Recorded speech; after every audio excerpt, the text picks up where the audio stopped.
Hey everyone, it's Jonathan. Welcome back to the Disney Movie Marathon. Today's episode is part of a four-part miniseries on the South of the Border films from Disney's wartime era. These episodes were originally released in 2020, and instead of fully re-editing and creating all new intros and graphics, etc. for these, I'm just going to re-release them as they were originally created. Thanks for listening.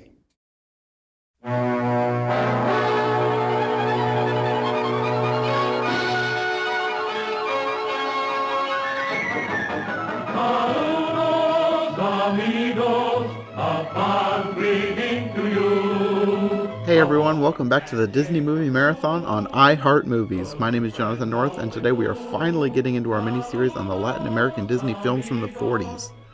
In these next two episodes, Sarah and I will be talking about Saludos Amigos and the Three Caballeros, after which we'll be talking about the 2008 documentary Walt and El Grupo, which chronicles the real-life journey Disney's team took in order to create these films. And then in the final episode here, I'll be joined by Eli Sanza, and we're going to be talking about the new Disney Plus series, Legend of the Three Caballeros. So let's kick things off and just jump right into our discussion on Saludos Amigos.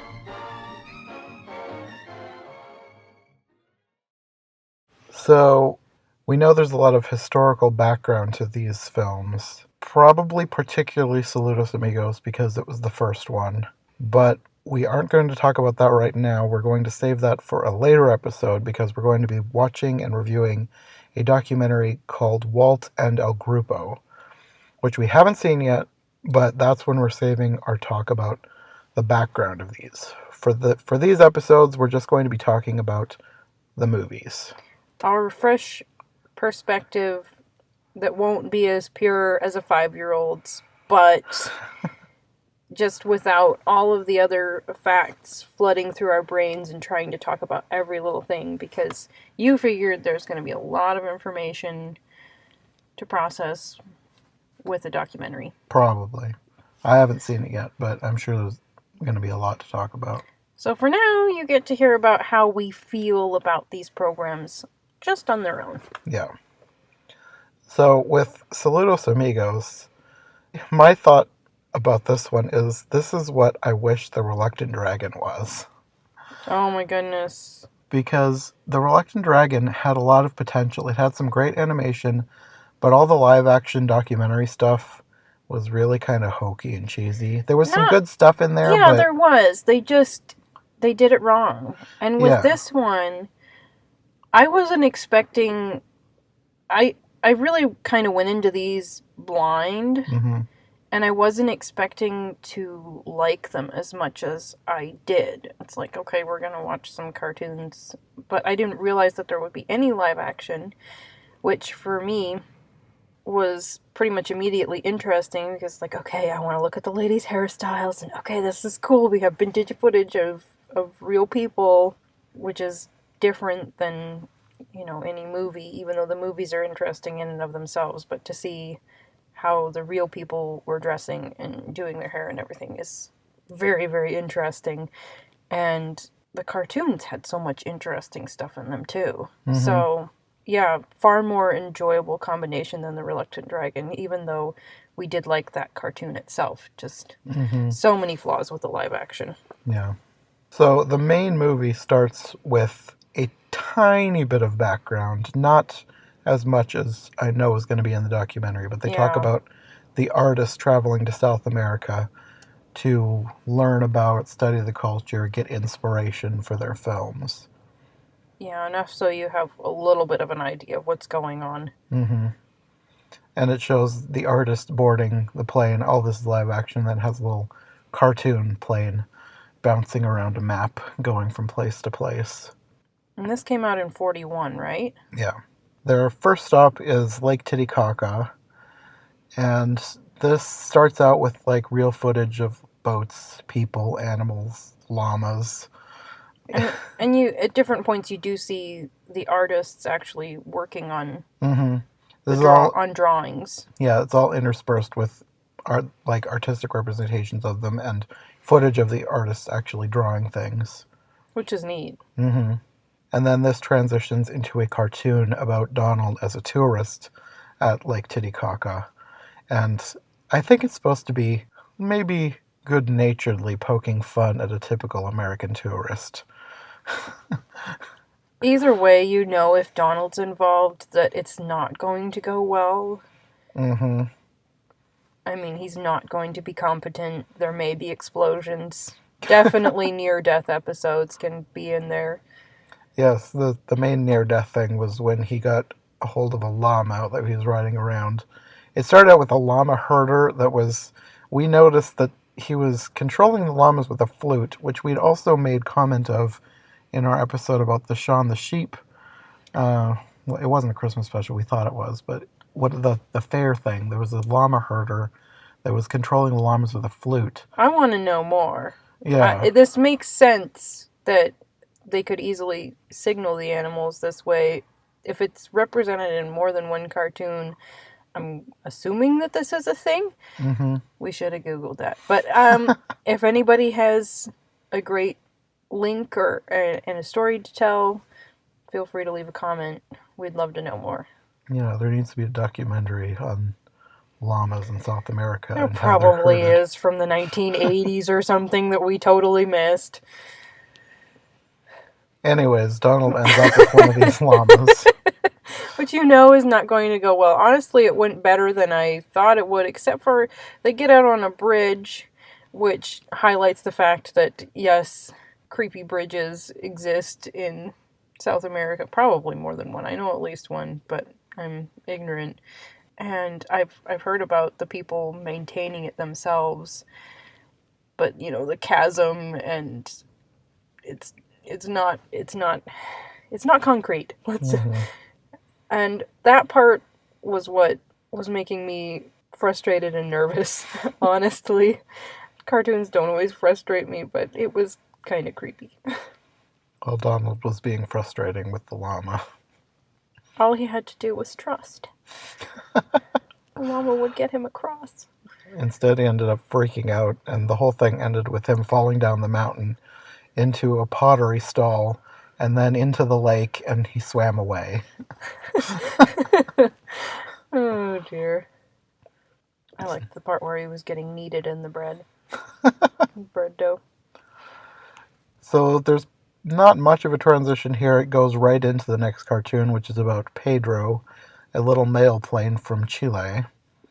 And his whole thing is his family collects the mail from Argentina and delivers it back to Chile. And when they first said that there was a Big Daddy mail plane, I'm like, yeah, it's a mail. I didn't get it at first. It's like, oh, he carries the mail. Okay. Yes. I think it was a pun, though, too, because then they said that the mama was a female plane. So okay. They were trying to hammer in the pun, I think. But Pedro is a baby, and then his parents are sick, can't go get the mail. He has to do it himself. Yes, the mama has high oil pressure. That was a cute part. And he's kind of foiled by this mountain, and I'm probably going to butcher the pronunciation, but it's Aconcagua, which is the highest mountain in the Americas. It's a real mountain, but in this cartoon it has a face, and it looks angry. And it doesn't actually do anything. I don't even know if it's supposed to be alive, but it has a face. It's just a dangerous place to be flying. Yeah, there's a lot of weather around the mountain, and that's why it's dangerous. So you have sort of a, I don't know, Lassie Come Home redemption or something where where the plane has supposedly died trying to bring back the mail, and then, no, but he's actually alive. Yeah, he ran out of gas, and then it's like he's falling, and then it's all the planes are like mourning his loss, and then he shows up heroically. But how did he even run out of gas? I mean, they didn't fully explain it. They acted like he ran out of gas, but either way, he plunged to his seeming death and he didn't die. And the moral of the story is, don't send a baby to do a grown-up's job. But it was a cute cartoon. I could see kids really enjoying that one. Mm-hmm. Especially fans of the Cars franchise. Oh my goodness. Which actually, there's a Planes spin-off. I wonder if that was any inspiration to the Planes movies. You never know. And then, of course, there's that cartoon, Susie, the car. Did Disney do that one? I think so. I haven't seen that in ages. they've been doing this type of thing for a long time. Mm-hmm. So the next segment, they go to Argentina. There's a bunch of live action footage of the artists again. They're observing dancing and something like a rodeo, and they liken the American cowboy to the Argentinian gaucho. And this leads into the animated segment with Goofy, who starts out as a Texan cowboy, and he's transported to Argentina to learn the differences between being a cowboy and being a gaucho. And there's one scene in here, we watched this on Disney Plus. There's a scene that has been edited, and it was edited for a DVD, which was Goofy smoking a cigarette, which is gone on Disney Plus, but I'm thinking it was an oversight because there was an article the other day about people were wondering why it's been edited, and Disney said that it was going to go back to the original way. I'm not sure. Either way, it's a dumb controversy. We don't smoke, by the way. We're okay with watching Goofy smoke, I guess, in the context of a 1941 cartoon. Yeah, we understand the historical significance. We're not going to emulate Goofy and go out and smoke. No one should emulate Goofy in so many ways. That's true. Keep the good-hearted nature of Goofy and pretty much nothing else. So this one goes over like the clothes the gaucho wears, the food, and he has a weird horse. That was one of the things about this. In an odd way, these cartoons were actually pleasantly educational. Mm-hmm. And inspiring. They make you happy to be learning about these things, which I tend to be happy anyway, but the fact that they actually captured this stuff, it wasn't just some cheesy stereotype cartoon. They were actually teaching you things, and it still had, some of the stuff that goes with that, like Goofy and his boxers and, take it or leave it. But I really appreciated the educational aspect. Mm-hmm. One of the biggest things in here that stood out to me was there was a scene with what they called an Argentinian ostrich. And I was like, ostriches don't live in Argentina. So I looked it up. It's actually a rhea, which is a lot smaller than an ostrich.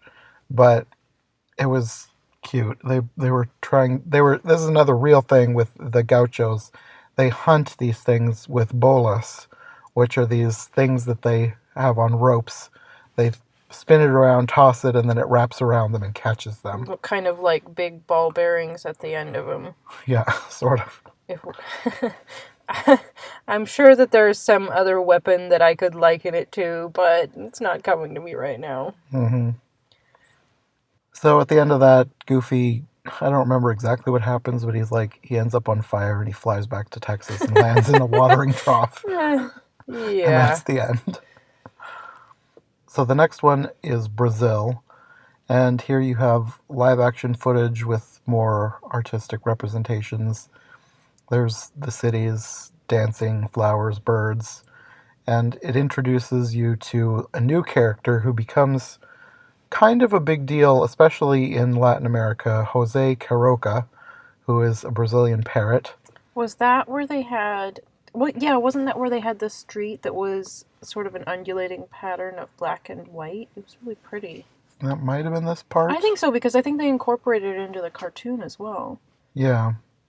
So this has the song, which in America is known as just Brazil.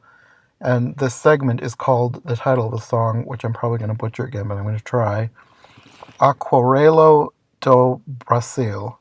And this Sarah recognized from her listening to old music. Right away, because I remember my mother checking out this collection of big band music, so I am totally a sponge when it comes to songs. I keep saying that, but I don't know how much I've said it on these podcasts. It's very hard for me just to ignore music. Some people can just block it out. No, I want to suck it in.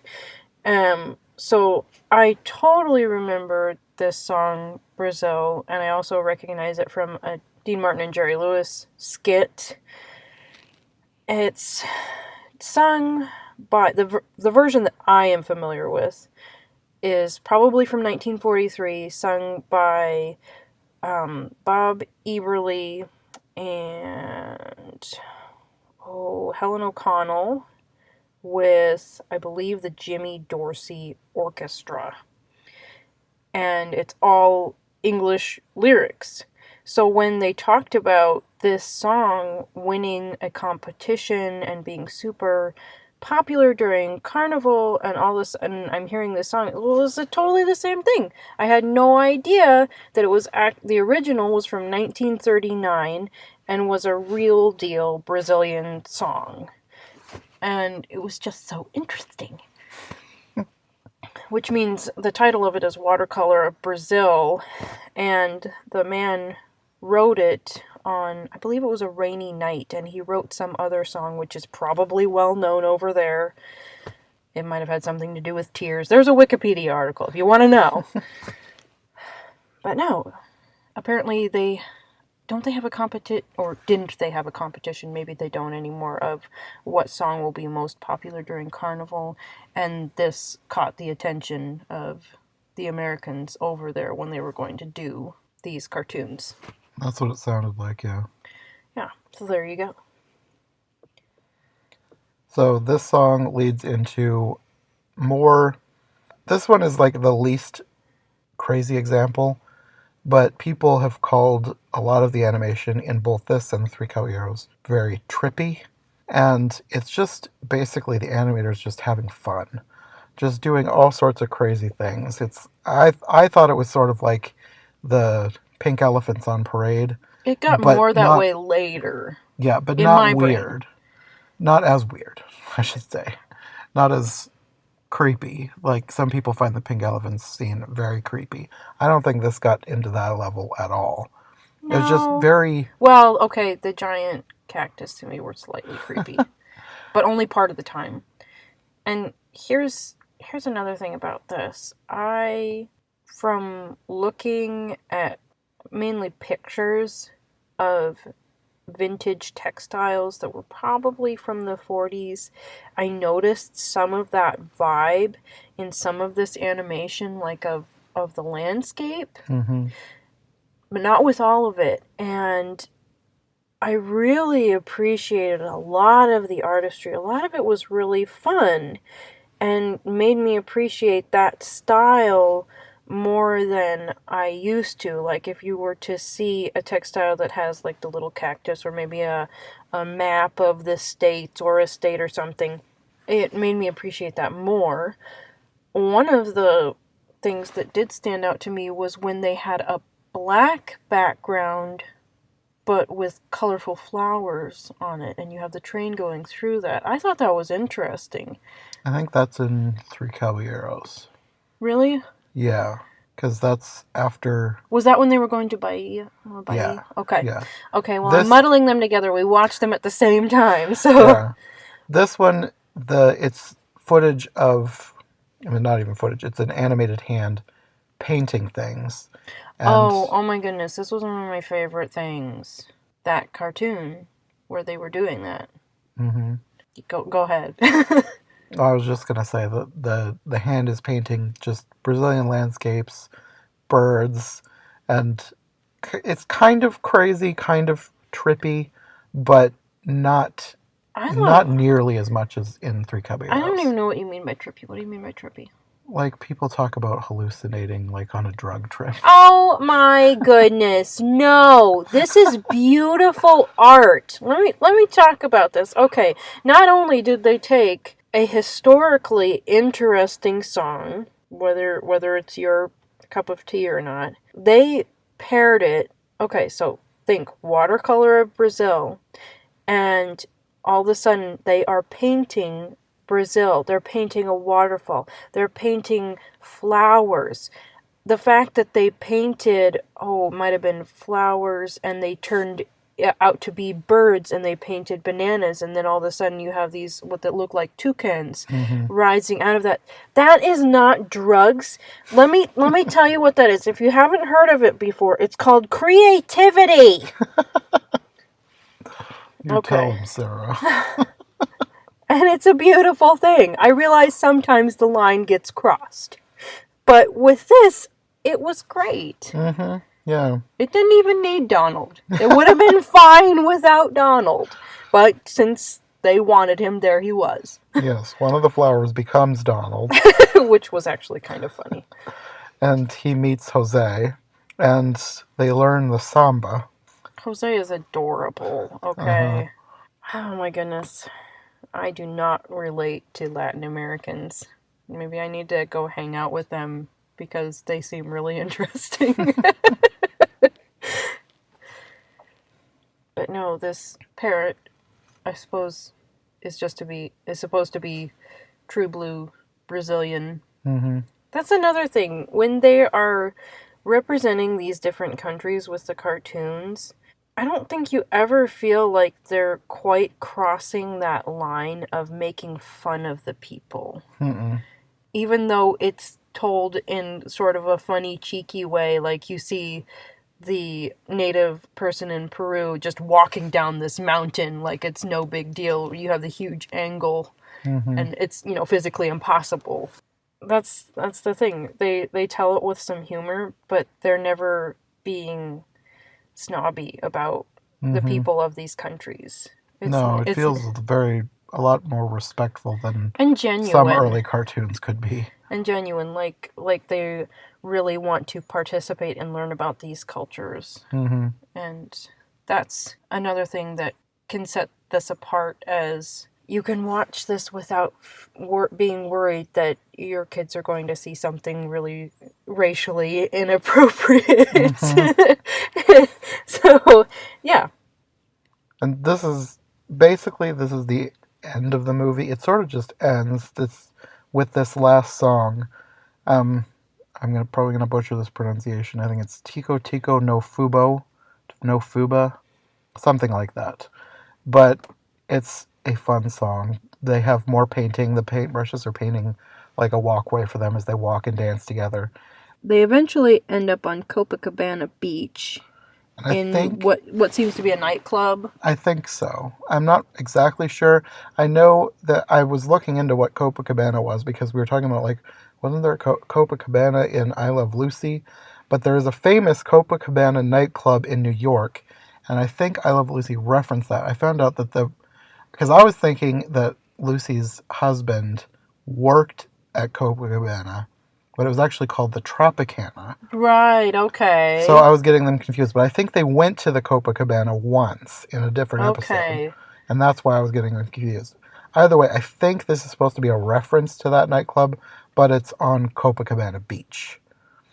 I don't know. I'm guessing that whoever started the Copacabana was inspired by South America. Probably. Probably kind of like somebody having a mini Eiffel Tower or a mini Statue of Liberty. It's not the original. It's just inspired by. Yeah. That would be my guess in this situation. Probably. That Brazil has the original. I mean, Copacabana doesn't sound like a New Yorker word. No, not really. Anyway, that's basically the end. They're dancing. The camera pans out of the window, I think, and just keeps going back and back, and then it pans up out of the painting you see the painting lying on the animator's table, and it says the end. It just kind of ends.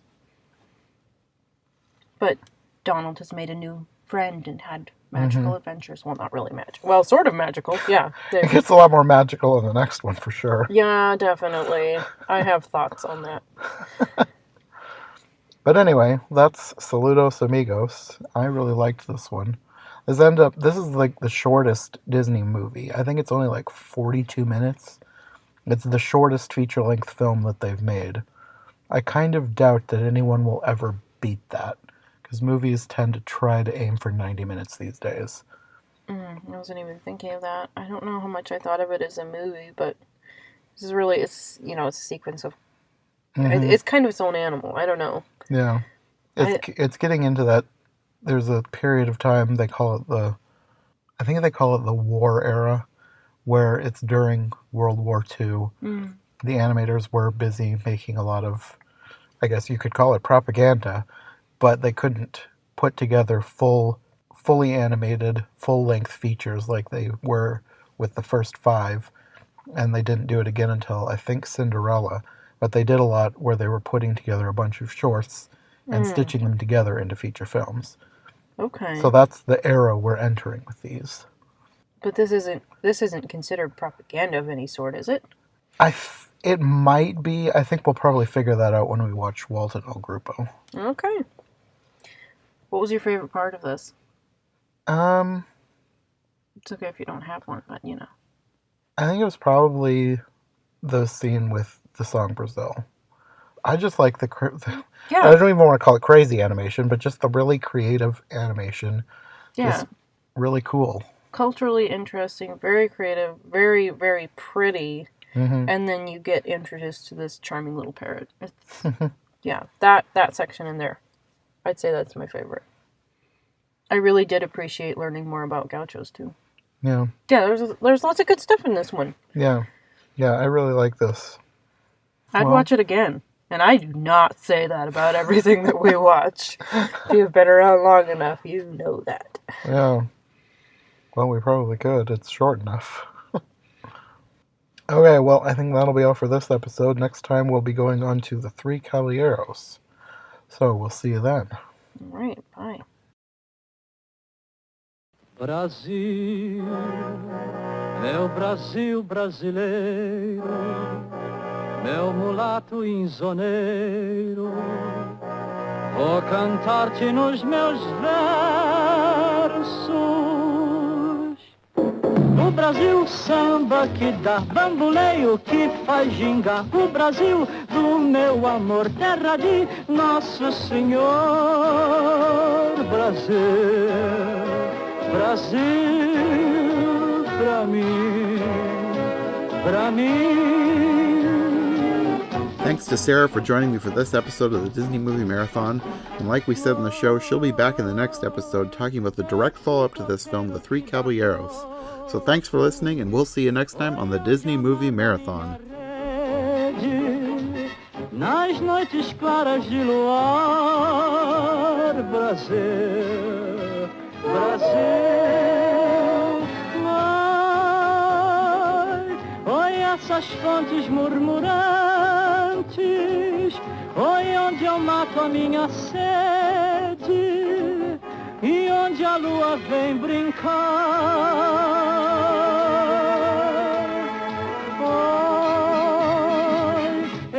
Brasil lindo e trigueiro, é o meu Brasil brasileiro, terra de samba e pandeiro.